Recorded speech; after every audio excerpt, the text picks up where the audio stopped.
Hello, everybody, and welcome to another Hustle and Hoops team breakdown.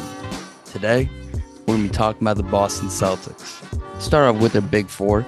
Started with Jayson Tatum, the MVP of this team, the man himself, Mr. Taco Tuesday. Shouts out Deuce. Tatum is an absolute Swiss Army knife, able to do practically everything on the floor, practically everything on defense.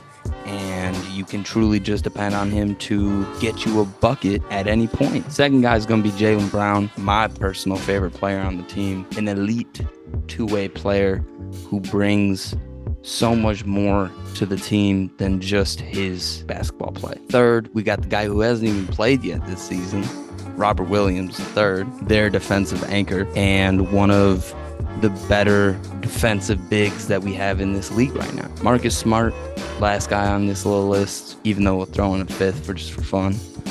But Marcus Smart, DPOY, Defensive Player of the Year, gritty, knows how to get under your skin, and is a Boston Celtic legend at this point. And then you obviously have the new addition in Malcolm Brogdon, who, you acquired in a trade during the offseason in a moment. They were just able to pulling something out of nothing. As a contending team, being able to add in a guy like Malcolm Brogdon, people have said it, I'll say it, it's very scary for the league. Now, to jump right into it, the Boston Celtics are 21-5, best team in the NBA right now. They're first in points per game at 120.8, 12th in opponent points per game at 112. They're third in field goal percentage, first in three-point percentage, and tied for first in free throw percentage. Despite being 26th in rebounding, they're fifth in defensive rebounding. So they close out those possessions fifth most. And, despite not having Robert Williams, like I said before, they are closing out these possessions and maintaining a pretty high defensive net rating for a team without their defensive anchor. Simple as that. But Jayson Tatum is averaging 30 points per game, 4 assists, 8 rebounds. Jaylen Brown is averaging 27 points per game, 4 assists, 7 rebounds. Malcolm Brogdon got you 14, 4 assists, 4 rebounds. Marcus Smart got you 12 points, 8 assists and 2 turnovers. Love to see it, Marcus. Absolutely love to see it, Marcus. You see the effective field goal percentage. It is beautiful to see 4 star players on a team, quote unquote, all shooting above 55% effectively. Now, you also have, Al Horford continuing his resurgence from last year, and you have Grant Williams continuing to be an elite defender and good floor spacer. Sam Hauser has come in and been hot and just aggressive. Luke Cornett is there. Derek White has come in hot for sure. Definitely come in hot, shooting 44% from 3. But then, you also have Malcolm Brogdon shooting 49% from 3. This team has their 2 star players shooting amazingly, yet their role players are shooting better. Let's take a deep dive, because that's what we're really here for, into Jayson Tatum, and talk about how his game has evolved talk about how he has become the dominant 30-point per game scorer that we see today. Now, we'll start in off-ball movement and screening, where we see that he's in the 94th percentile in off-screen possessions per 75, and the 98th percentile in stable off-screen points per possession. Now, Jayson Tatum can be seen running off screens, setting screens, pin downs, down screens, slip screens, split screens. Jayson Tatum is involved in so many different actions with or without the ball, oftentimes without the ball at first, in order to get him a disadvantage, which we'll talk about later. But, these plays that Joe Mazzulla is running over there in Boston, hats off for sure, because you have allowed Jayson Tatum to play his game while also kind of keeping him from really doing what he always wants to do. Not always wants to do, but often wants to do.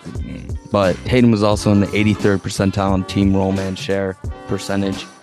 Even if he's not necessarily the primary scoring option in the action, he sets his screens well. He fills his lane. He relocates if need be. Like, Jayson Tatum has figured out the flow of the offense and the spacing very well, very quickly. And, you look at his shot selection and it's, improved year by year. And you look at, his catch and shoot numbers. He is shooting, 24% of his shots are catch and shoot, with 21% of his 3-point shots being catch and shoot. He's shooting 41% on catch and shoot 3-pointers this year so far. Now, he also has 23% of his shots coming after 3 to 6 dribbles and 34% of his shots coming after 0 dribbles. So you see Jayson Tatum get the ball, and oftentimes it is a triple threat, jab, step, pump, and pull up. Jab, step, pump, step back. Jab, step, hezzy, cross into the pull-up.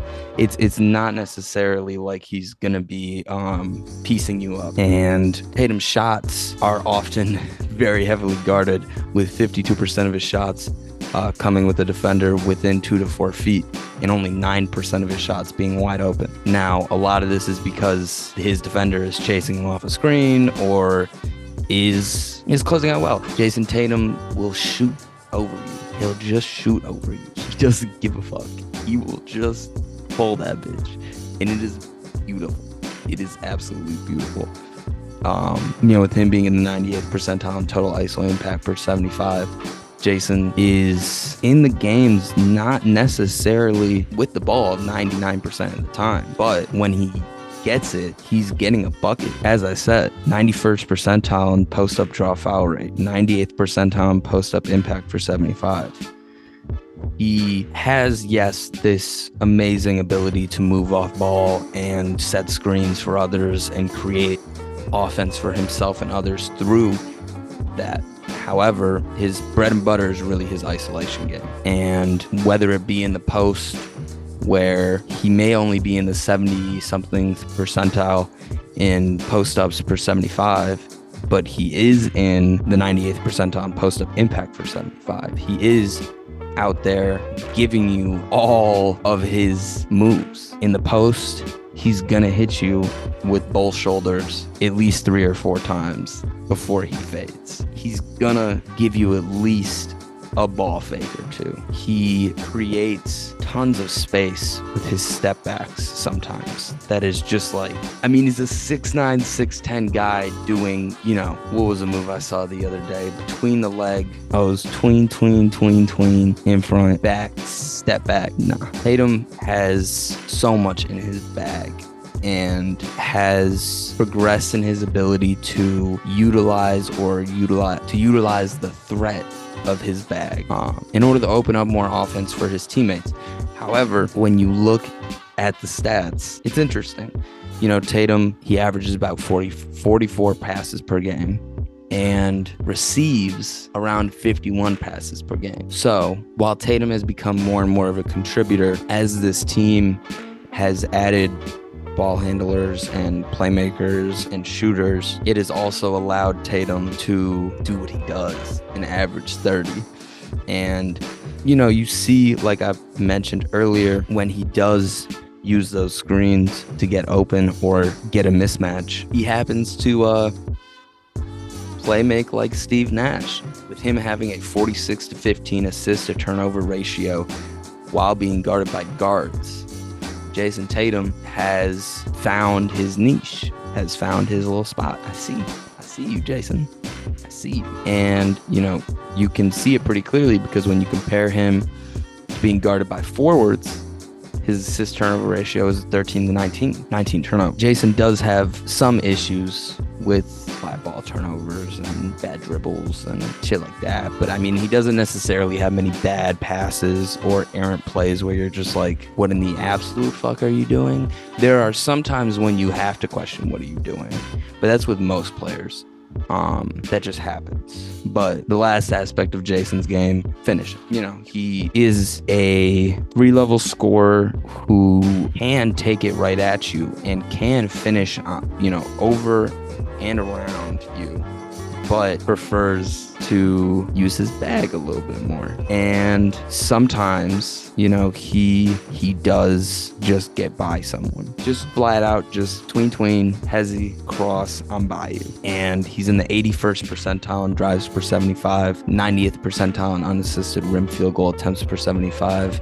He doesn't do it as often as other 30-point per game scorers do. He doesn't get to the line as often as other 30-point per game scorers do. At least he didn't in the past. But this year, he's at 8 attempts per game, so we shall see. Now, what does any of that mean? Means Jayson Tatum is one of the most elite scorers that we have in our league right now. And if you're not watching for Tatum, you're watching for the fact that there's Jaylen Brown averaging almost 30 and can come in on a night-by-night basis and just clamp up your other best player. You have Malcolm Brogdon and Marcus Smart putting on an absolute masterclass in running pick and roll competently, effectively, consistently, and taking advantage of the space that provides. Marcus Smart has stepped up so much. Malcolm Brogdon has come in and shot so well from the field and been as like a character, as a man, the same way that we thought he would be on a team like this. Now, do I think that this team is going to win a championship this year? I don't know. I don't think I could be convinced of that yet. But they're damn sure doing a good job of that. And that is why I believe that they are a conference finals team. That's correct. That means, based off of this video and my Cleveland video, my conference finals teams for this season are Cleveland and Boston out in the East. I don't have anything else. That's all I got. Peace.